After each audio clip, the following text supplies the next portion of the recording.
Buenas noches, Cuando, todos. cuando guste, Ya, doctor. ¿comenzamos, Eduardo? Claro que sí.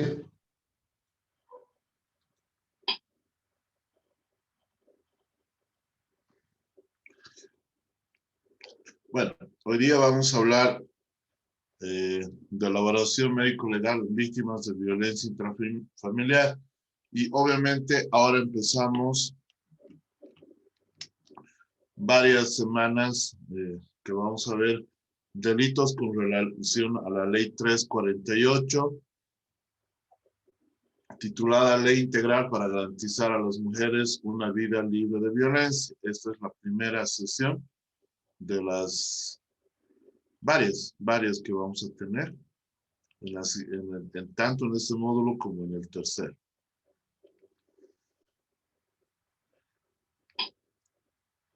Muy bien, entonces vamos a hablar de algunos aspectos importantes que con relación a salud, de la ley 348 y de su decreto reglamentario 2145. ¿Cuál es el objetivo de la ley 348? Establecer mecanismos, medidas y políticas integrales de prevención, de atención, protección y reparación a las mujeres en situación de violencia, así como la persecución y sanción a los agresores, con el fin de garantizar a las mujeres una vida digna y el ejercicio pleno de sus derechos para vivir bien. Entonces, ¿qué es esta ley 348? ¿O cómo se la va a aplicar? Primero que va a obligar al Estado a adoptar mecanismos, medidas y políticas integrales. ¿De qué? De prevención de la violencia, de atención, protección y reparación a las mujeres en situación de violencia, a la persecución y sanción a los agresores. Con un fin, garantizar a las mujeres una vida digna de ejercicio pleno de sus derechos para vivir bien. El artículo 1, que da el marco constitucional a esta ley 348, se funda, obviamente esta ley no surge de la noche a la mañana, tiene toda una historia, muchos años antes, con una reunión de autoridades de los diferentes estados, donde tiene como antecedente el instrumento tratados y convenios internacionales de derechos humanos ratificados por Bolivia. Hay una documentación de la CEDAW. No se olviden la ley 1674, donde ya toca la violencia intrafamiliar como una contravención, y obviamente está la violencia física. Ya desde esa ley, el personal de salud tenía que dar un certificado de lesiones. Entonces, ya hablaba de la violencia física, sexual y psicológica dentro de la familia, pero también como sociedad. Después se empieza a ver la violencia de género y tipos de violencia intrafamiliar, ya no solo en la familia. Y vamos a ver algunos aspectos diferenciales. Entonces, una vez que se llega a esto, se fundamenta y se promulga esta ley 348 y su ámbito de acción es en todo el territorio nacional. Tiene algunos principios que están definidos en la ley, que lo pueden revisar, que lo tienen en su material, como el vivir bien, la equidad social, equidad de género, igualdad de oportunidades, cultura de paz, atención diferenciada, armonía, inclusión, trato digno, complementariedad, atención diferenciada y obviamente especialidad. Entonces, el artículo 4 da estos principios que están definidos.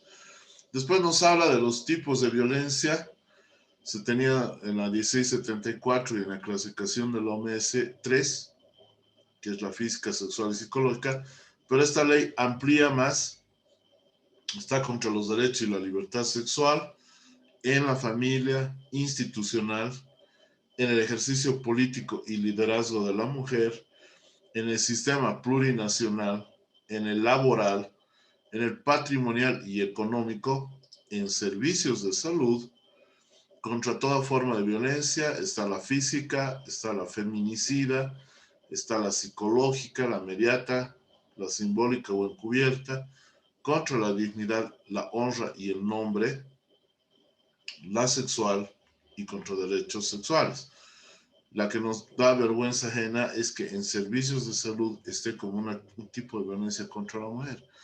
Y no están los otros organismos parte del abordaje de esta violencia, ¿no? Como por ejemplo justicia, fiscalía, policía, no están. Pero como tipo de violencia está en los servicios de salud. Y eso nos tiene que hacer reflexionar. En el ámbito de aplicación, la ley se aplica en todo el territorio del Estado plurinacional de Bolivia, ¿ya? Y no hay autoridades, servidores públicos de todos los órganos institucionales, entidades territoriales, autónomas, todas estas personas, todo servidor público, en pocas palabras, tiene la obligación de hacerla cumplir bajo responsabilidad penal, civil o administrativa. Sabemos que esta ley, y lo vamos a ir viendo, obviamente lo que está en relación con salud, ha modificado muchos delitos del Código Penal. Las ha modificado y eso lo vamos a ir viendo.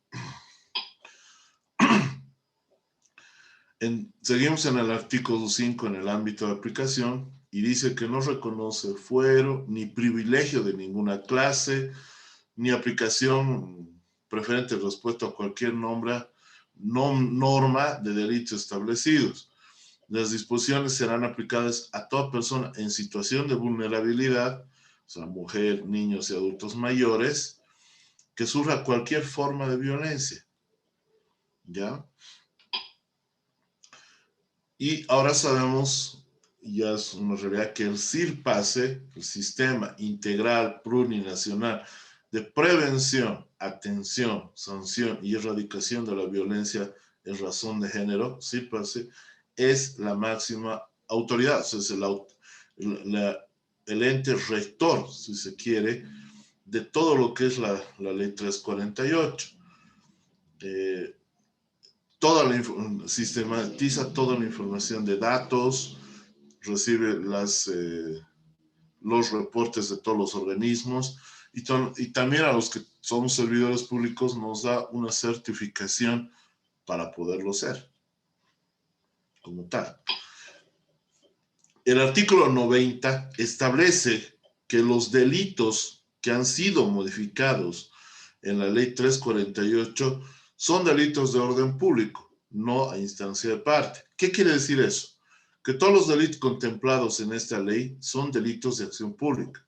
Por lo tanto, hay que denunciarlos o hay que reportarlos cuando uno conoce, sobre todo como servidor público, porque son públicos. O sea, por más que haya transacción y más, el Ministerio Público tiene la obligación de oficio de realizar la investigación. Muy bien, una vez que hemos dado unos aspectos generales de la ley, hablamos ya de la violencia intrafamiliar. Y de acuerdo al informe de la OMS de 1998 y del 2002, define a los tipos de violencia que se da en violencia intrafamiliar.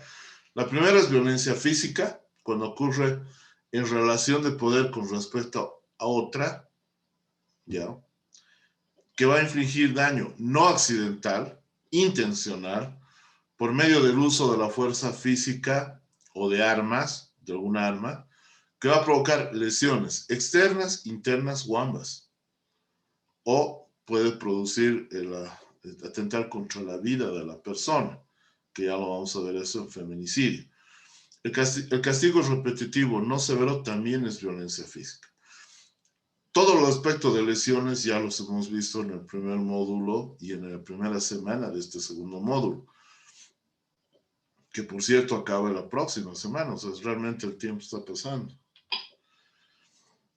Y según la ley 348, la violencia física es toda acción que ocasiona lesiones, por ende, daño corporal, interno o externo, o ambas, temporal o permanente. O sea, por ende estamos hablando de un perjuicio a la víctima, que se va a manifestar de manera inmediata o a largo plazo, empleando fuerza física, armas o cualquier otro medio. La valoración del daño corporal lo vamos a ver a detalle en el último módulo del curso, que es exclusivamente peritajes. La violencia sexual, que la vamos a empezar a ver la próxima semana, en el lapso de unas 3 semanas, 3 o 4, es toda acción que una persona en relación de poder, ya sea por medio de la fuerza física, coerción o intimidación, obliga a otra persona a tener actos sexuales o relaciones sexuales contra su voluntad, o que obliga a participar en interacciones sexuales que propicien la victimización, de la cual el ofensor va a obtener alguna gratificación. Según la ley 348, define la violencia sexual como toda conducta que ponga en riesgo la autodeterminación sexual, tanto en el acto sexual o como en toda forma de contacto o acceso carnal, genital o no, que amenace, vulnere o restrinja el derecho al ejercicio de una vida sexual libre, segura, efectiva y plena de autonomía, y de la libertad sexual sexual de la mujer. Y la violencia psicológica, que es toda acción u omisión que inflige o intenta infligir daño a la autoestima, identidad y desarrollo de la persona. Esto un poco lo hemos repetido en violencia estructural, pero ahora estamos viendo específico lo que contempla dentro de la figura de la violencia intrafamiliar. Según la ley 348, la violencia psicológica es el conjunto de acciones sistemáticas de desvalorización, intimidación y control del comportamiento en las decisiones de las mujeres, que van a traer como consecuencia disminución de la autoestima, depresión, inestabilidad psicológica, desorientación que incluso puede llegar al suicidio. Este es el ciclo o el círculo vicioso, si va a tener el ciclo de cómo se da la violencia intrafamiliar. Hay una etapa de acumulación de tensión. Una vez que rebasa la acumulación de tensión, se produce la explosión, la tormenta. Y después de la tormenta hay una parte de luna de miel o reconciliación, cuando sale el sol, si vemos representado por las estaciones. Entonces, el ciclo de la violencia se da con la acumulación de tensión, inicio de roces entre los miembros de la pareja, que incrementa violencia verbal, ansiedad, hostilidad, insultos, etc. Hay una explosión violenta, hay una descarga incontrolada de la tensión acumulada en la primera fase, desembocando en episodios de violencia física cada vez mayor. Y hay una fase de arrepentimiento, luna de miel o manipulación psicológica, lo considero así, porque el agresor se arrepiente, reconoce su responsabilidad, promete no repetirlo, la mujer lo perdona, tras un tiempo del ciclo se vuelve a repetir. Y se vuelve a la fase de acumulación y otra vez. Este círculo se va a convertir, ese ciclo de violencia, hasta que se vuelva en una espiral, que cada vez va a ser más pequeño y puede terminar en un feminicidio o en un homicidio por la víctima. Entonces, los tipos de violencia, la física va a cicatrizar, la psicológica queda, ya queda, porque es hacer que la inexistencia, no se olviden de los conceptos de maltrato, de abuso, de agresión que se dan en este expuesto a los grupos vulnerables de la familia, mujer, niño y adulto mayor, sin que el hombre no deje de ser víctima de violencia, pero es muy difícil que lo denuncie. Entonces, ¿cuáles son las formas de violencia? Tenemos la violencia en la familia, ¿ya? Que involucra a los padres con relación a los hijos, a la pareja, o puede ser de los hijos a los padres, sobre todo cuando son adultos mayores. Y tenemos la violencia doméstica, que es la violencia que se da en el ámbito domiciliario, o sea, en el hogar, ¿ya? Entonces, en la familia son con miembros de la familia y la doméstica es en el lugar donde se da. Obviamente, la doméstica se da más la violencia ahora denominada de género. Entonces, ¿qué es la violencia intrafamiliar? La violencia intrafamiliar es cualquier tipo de abuso, de maltrato, de agresión, de poder de parte de un miembro de la familia sobre otro. Este tipo de violencia puede incluir violencia física, psicológica, sexual o de cualquier otro tipo que está contemplada en la ley, que son como una forma de 17 formas de violencia, aproximadamente. Se considera que existe violencia intrafamiliar en un hogar si hay una actitud violenta repetitiva y no solo un hecho aislado que puede ser, pero que es el inicio también, ¿no? Entonces, ¿cómo podemos prevenir la violencia de las mujeres?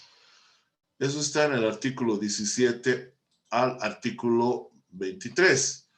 Y la forma de prevención es estructural, lo que hemos hablado de la violencia estructural, que se pretende cambiar el sistema, la estructura, tanto de educación, de valores sociales, de formación, porque habíamos dicho que la violencia es aprendida. Nadie nace violento. Puede haber un sistema de agresión. Todo ser vivo tiene una agresión defensiva ante el peligro. Después ya hemos visto que era ofensiva. Pero la violencia es aprendida dentro de un sistema. Se puede desaprender. Eso hemos visto en lo que es estructural. En la violencia individual,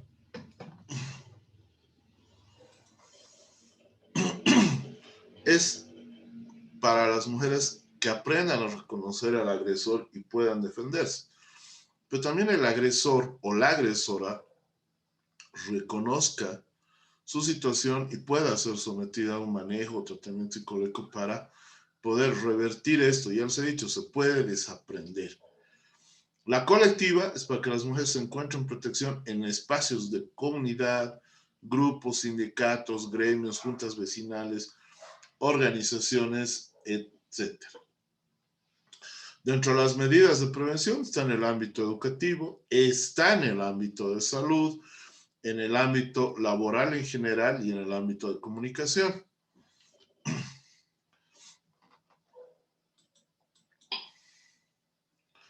Ahora, vamos a hablar ya. Habíamos dicho que hasta antes de la ley 348, la violencia doméstica o dentro de la familia no era un delito, era solo una contravención. A partir de la ley 348, el artículo 272 bis habla de la violencia intrafamiliar o doméstica. Ya, entonces, a partir de este momento y dentro de varios artículos, varios delitos modificados y varios delitos incorporados en el Código Penal a través de esta ley, uno de los delitos incorporados es este, violencia intrafamiliar o violencia doméstica. Y el tenor es el siguiente: quien agrediere físicamente, psicológicamente o sexualmente, dentro de los casos comprendidos desde el numeral 1 al 4, que ahorita lo vamos a leer, del presente artículo, incurrirá con una pena de 2 a 4 años. siempre que no constituya otro delito, porque de esto agarraban en la 1674 cuando había violaciones dentro de la familia, que era violencia doméstica y era una contravención. Entonces ahora está claro, siempre que no se constituya otro delito. ¿En qué casos puede haber violencia intrafamiliar o doméstica? Si el cónyuge o conviviente o quien mantenga hubiera mantenido con la víctima una relación análogo de afectividad o intimidad, a cuando no conviva, novios y demás. La persona que haya procreado hijos o hijas con la víctima, aún no conviva. Los ascendientes o descendientes, hermanos o hermanas, parientes consanguíneos o afines, en primera línea y colateral hasta el cuarto grado. Las personas que estuvieran encargados del cuidado o guarda de la víctima, si esa se encuentra en el hogar bajo situación de dependencia o autoridad. Y en los demás casos, la parte podrá hacer valer su pretensión por la vía que corresponde. Son las situaciones en las que se habla de la violencia intrafamiliar o doméstica ya como delito. También vamos a ver otro delito que ha sido incorporado, que es la violencia feminicida, que es la acción de extrema violencia que viola el derecho fundamental de cualquier estado, que es la vida de su población, y causa muerte de la mujer por el hecho de serlo. Entonces, bueno, ahí tenemos, ¿no? Disparos a la mujer, cumple 15 años en mayo y fue asesinada, viola a una mujer después de degollarla. Hechos de violencia, ya saben qué significaba lo de la mariposa, véanla, hay una película con Salma Hayek, El silencio de las mariposas, y ahí van a entender por qué el 25 de noviembre se celebra, bueno, no se celebra, se recuerda la violencia contra la mujer, porque ahí son asesinadas las hermanas Mirabal. Sería bueno que puedan conseguir la película, es con Salma Hayek, es muy interesante y van a entender todo esto históricamente por qué se recuerda y conmemora ese día, pues no hay nada que celebrar. Motivos por los que impulsaron a promulgar la ley 348. Estamos hablando ya del feminicidio, o sea, vamos a hacer una cápita especial de lo que es el feminicidio. Una mujer muere cada 3 días víctima de feminicidio, según el CIDEM. 9 de cada 10 mujeres sufre alguna forma de violencia en Bolivia, según el Ministerio de Justicia. 7 de cada 10 mujeres sufrieron abuso sexual. Si es alguna vez en su vida, entonces no hablamos de abuso sexual, estamos correctos. 7 de cada 10 mujeres sufrieron violencia sexual alguna vez en su vida, porque si hablamos de abuso es frecuente, ¿no? Cada año se registran 14,000 denuncias de violencia sexual contra mujeres, niñas y adolescentes. De esta, el 60% son casos sucedidos en los propios hogares. Eso es correcto. Solo el 0.04, o sea, ni siquiera llegamos a 1%. 0.04 concluyen con una sentencia para el violador, de todos los casos que van al sistema judicial. Y eso no ha variado, lamentablemente. Entonces, el artículo 64, otro delito que se incorpora al Código Penal, es el feminicidio y se sancionará con una pena de presidio de 30 años sin derecho a indulto a quien mate a una mujer en cualquiera de las siguientes circunstancias. Si el autor haya sido cónyuge o conviviente de la víctima, este haya estado ligado a esta por una relación análoga de afectividad o intimidad, aunque no convivan. Por haberse negado la víctima a establecer con el autor una relación de pareja, enamoramiento, afectividad o intimidad. Por estar la víctima en situación de embarazo, si la víctima que se encuentra en una situación o relación de subordinación o dependencia respecto al autor, y que tenga con este una relación de amistad, laboral o compañerismo. La víctima que se encuentra en una situación de vulnerabilidad y cuando con anterioridad al hecho de la muerte, la mujer haya sido víctima de violencia física, psicológica, sexual o económica, cometido obviamente por el mismo agresor del feminicidio.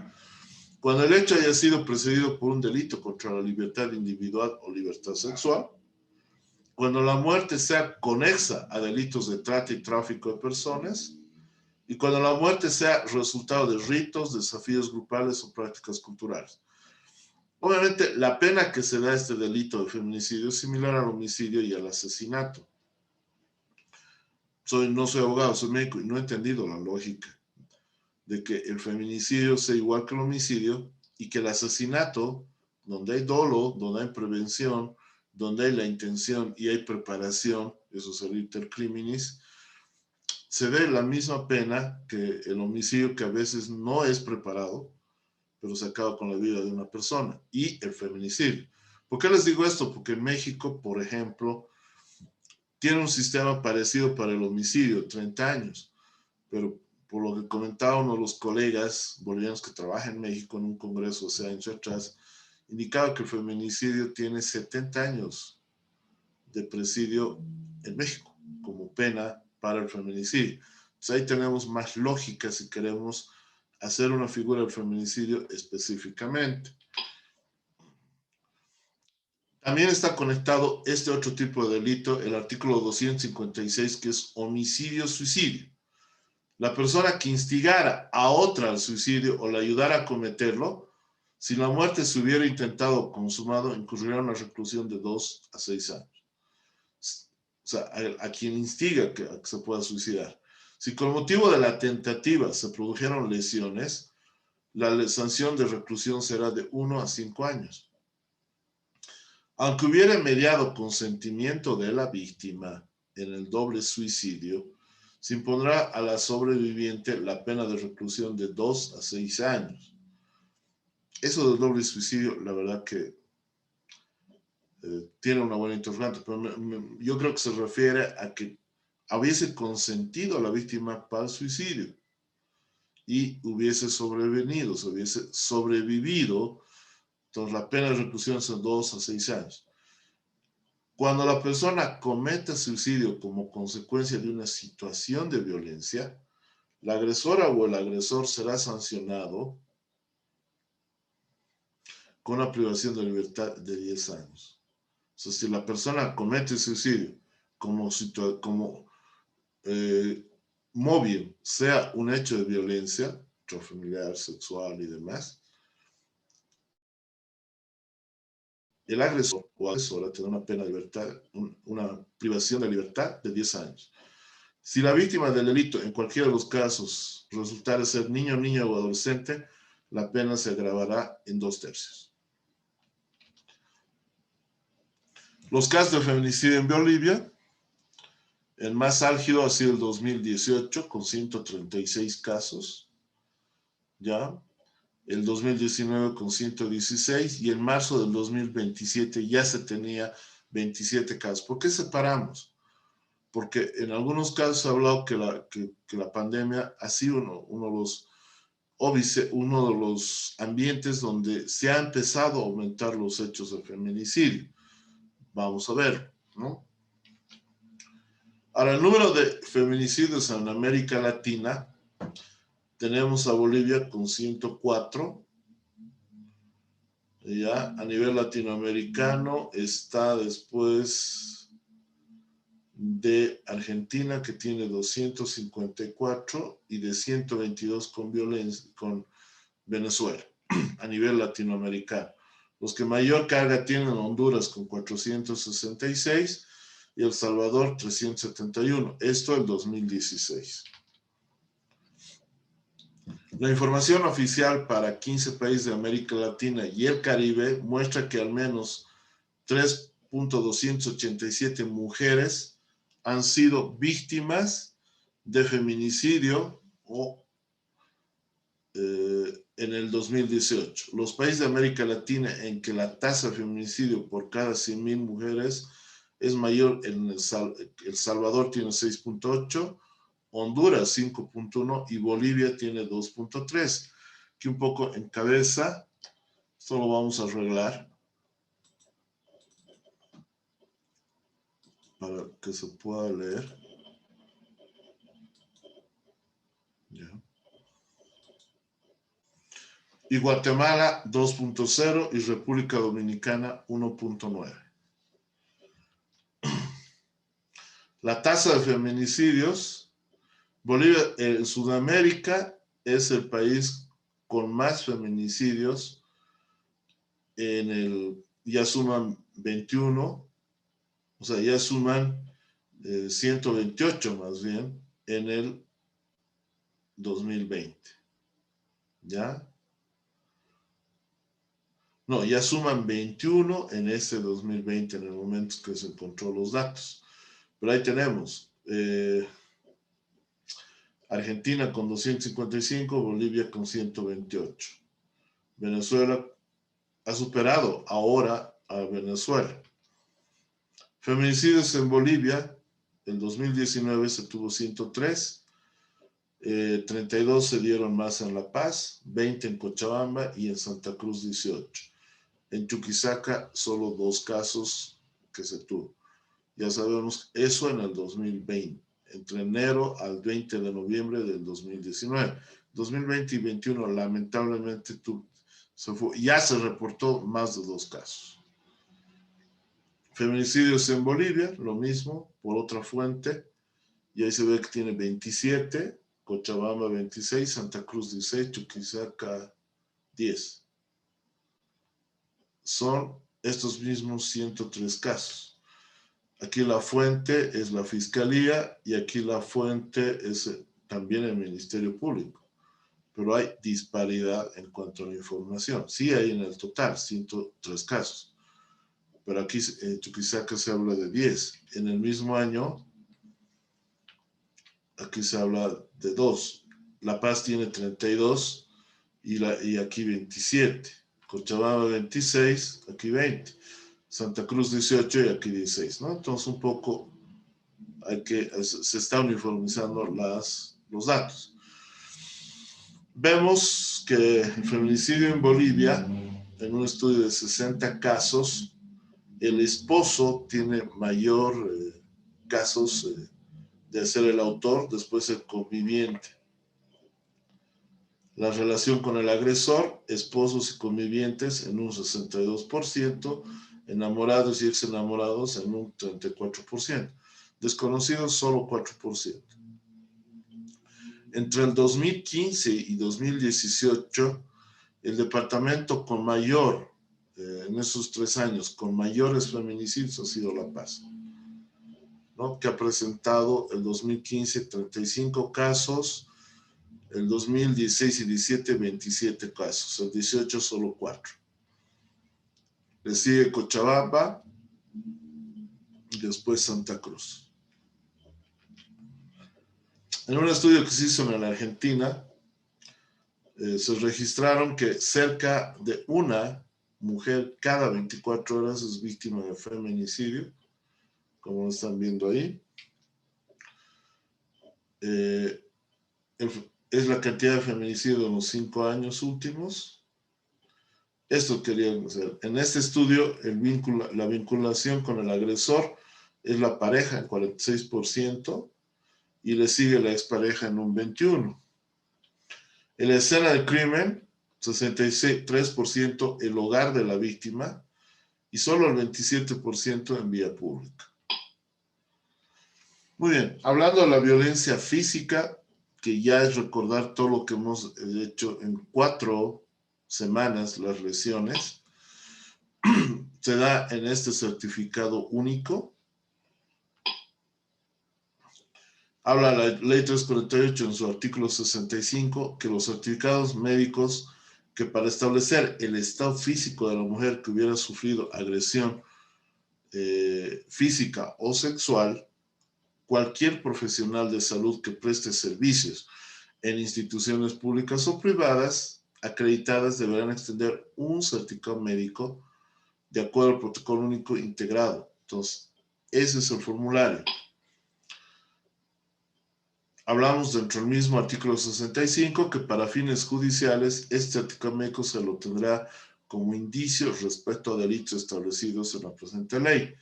Una vez homologado, adquirirá valor probatorio.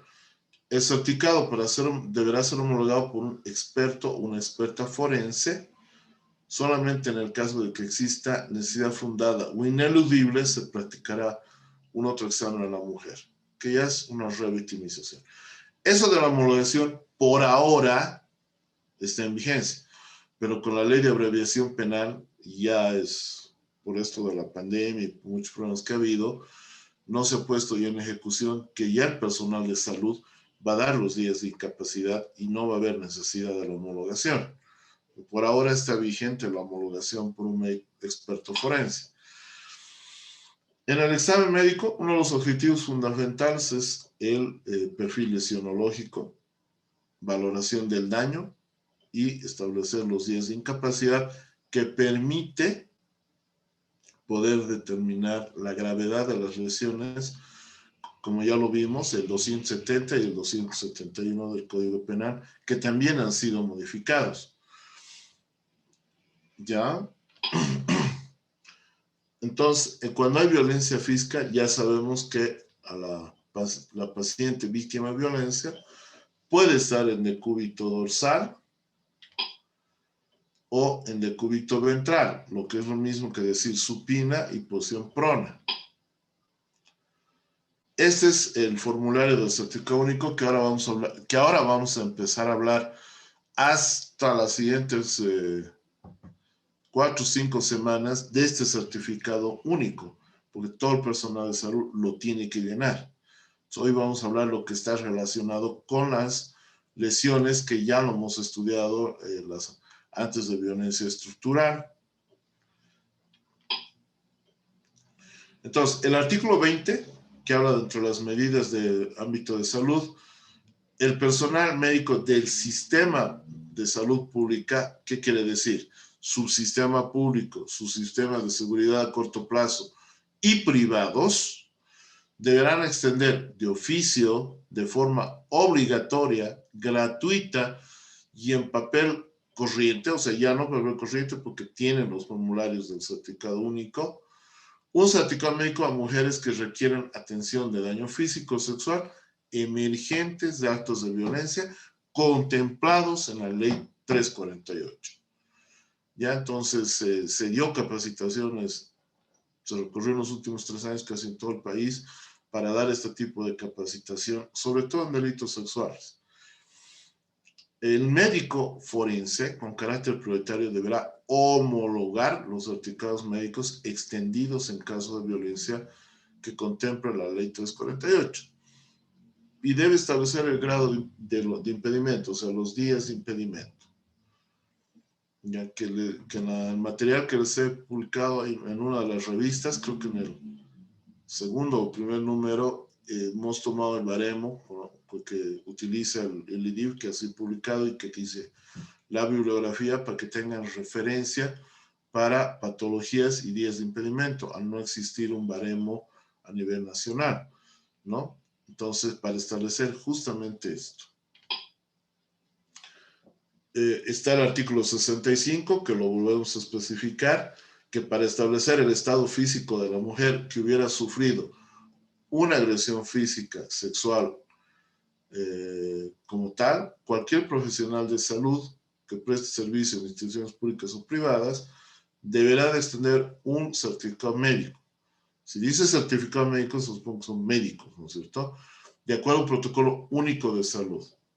Y ya se tiene el formulario único. En el lugar que no haya médicos, me parece que están las licenciadas en enfermería y también los odontólogos. Para fines judiciales, el certificado médico solo se lo tendrá como indicio respecto a delitos establecidos en la ley. Una vez homologados, adquirirá el valor probatorio.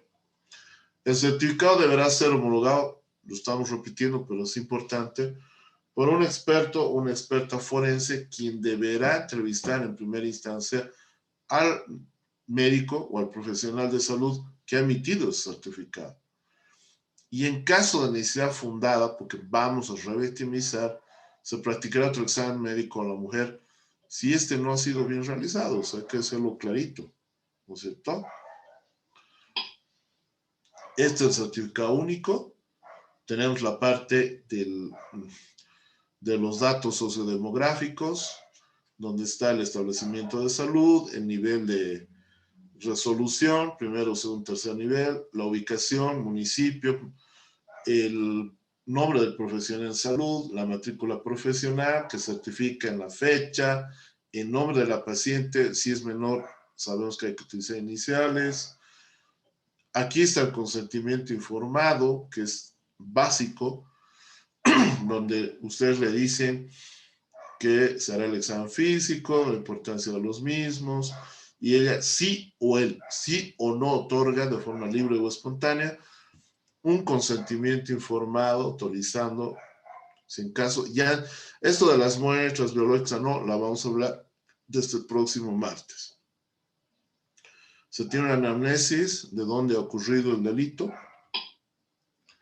Entonces ahí tenemos el certificado único, donde está el establecimiento de salud, la red de salud, municipio, el nombre del profesional de salud con su matrícula profesional, donde certifica que ahora el día y el año de que realizó el examen, que no es necesariamente, aunque esto se lo van a dar en ese momento, entonces no hay problema lo que les iba a decir.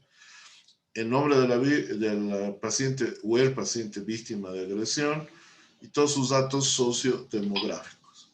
No se olviden el consentimiento informado. El yo es nombre de la víctima, con cédula de identidad o del tutor, si es menor de edad, que se llevarán a cabo a mi persona un examen físico, importancia de los mismos, sí o no otorgo en forma libre o espontánea. Si es no, se acaba ahí el llenado, firma, sella, su huella digital. Igual tienen que enviar el formulario. Una copia va a la persona o a la autoridad competente, otra copia va al historial clínico y la otra, son tres, sí, una al historial clínico y la otra justamente va a ir a la instancia de defensorías y demás que necesitan armar o en el reporte del CIRPASA, perdón. Está la anamnesis, fecha y hora, lugar, la relación del agresor con la víctima, si estaba bajo sustancias embriagantes, número de personas que le agredieron, si el agresor resultó lesionado, si hubo forcejeo, se hace un relato breve del hecho. Esto lo vamos a volver a ver en delitos sexuales, pero es más o menos la redacción así. Esto los voy a volver a mostrar el martes, pero ya específico con delitos sexuales, pero pues el día de ayer que se quedó solas con su tío, quien le invitó una taza de té, luego se sintió cansada, se quedó dormida y al despertar vio que su tío estaba abusando de ella, por lo que empezó a golpearlo, gritar, pidiendo auxilio, viendo que se había despertado, el tío comenzó a golpear, a amenazarle, etc. Hasta ahí lo voy a comentar, porque me gustaría que próxima semana analicemos este comentario y los datos que vamos a poder sacar. Ahí está el esquema corporal, están las lesiones que hemos visto, está escoriación, equimosis, hematoma, herida punzante, cortopunzante, herida por proyectil por arma de fuego, entrada y salida, la laceración, que ya hemos dicho que era una herida contusa en órganos, aunque alguna bibliografía lo utiliza como heridas en cara, mordeduras humanas, quemaduras. Todas estas lesiones las hemos visto a detalle. Entonces hay que poner el número de ubicación en los esquemas corporales, que tenemos ventral y dorsal, perfiles mujer y varón, y una breve descripción. Ya, y tenemos el esquema corporal. Ya. Ahora, lo que aconsejamos para dar una lesión, primero identificamos la lesión, describimos la lesión y ubicamos la lesión. Es el consejo que se les da para ordenarnos. Puede ser una equimosis asimétrica, con bordes irregulares, de 4x5, ubicado en tercio medio, cara ventral de brazo derecho. Entonces, pueden utilizar esa misma manera.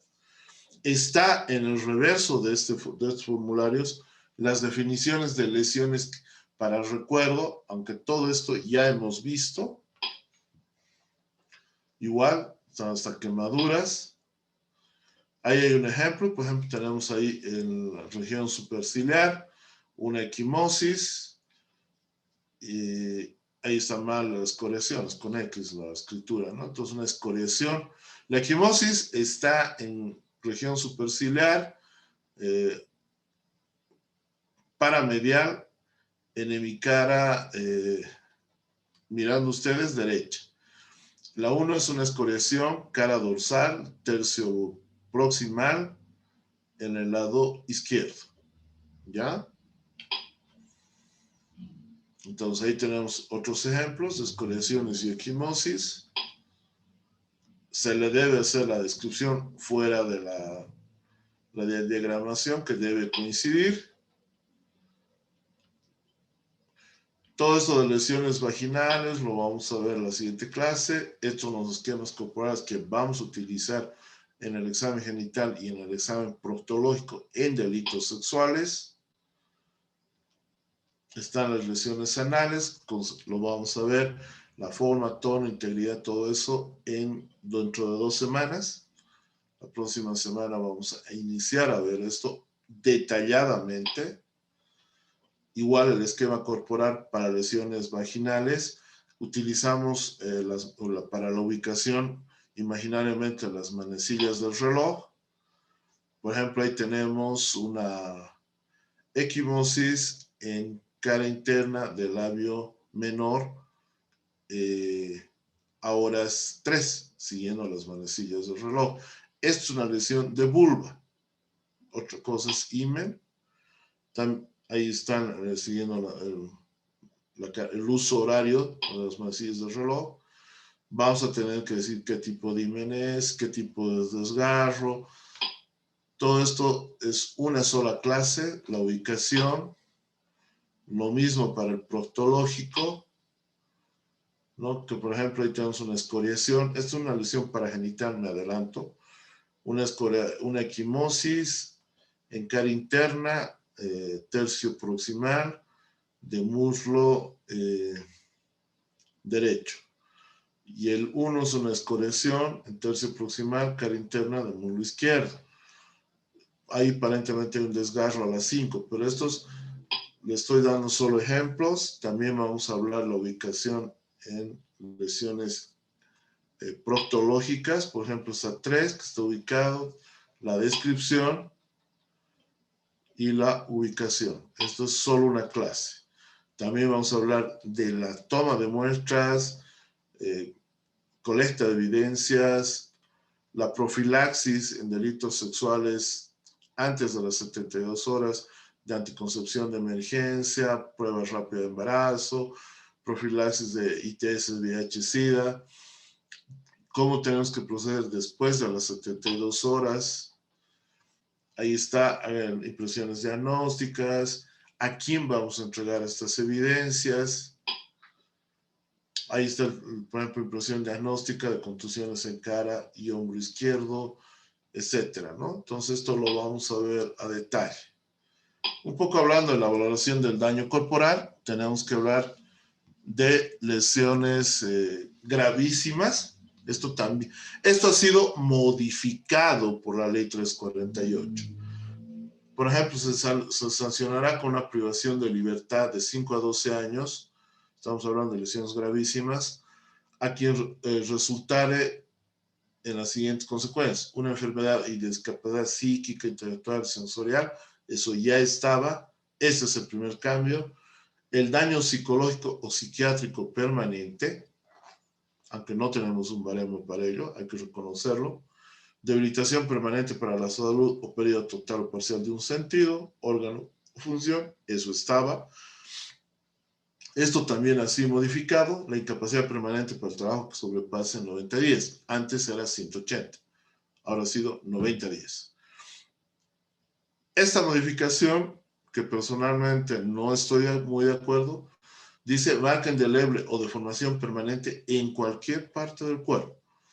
Habíamos hecho énfasis que cuando hemos hablado de este tipo de lesiones hace 2 semanas atrás, que era en cara y en lugares expuestos, según la doctrina jurídica.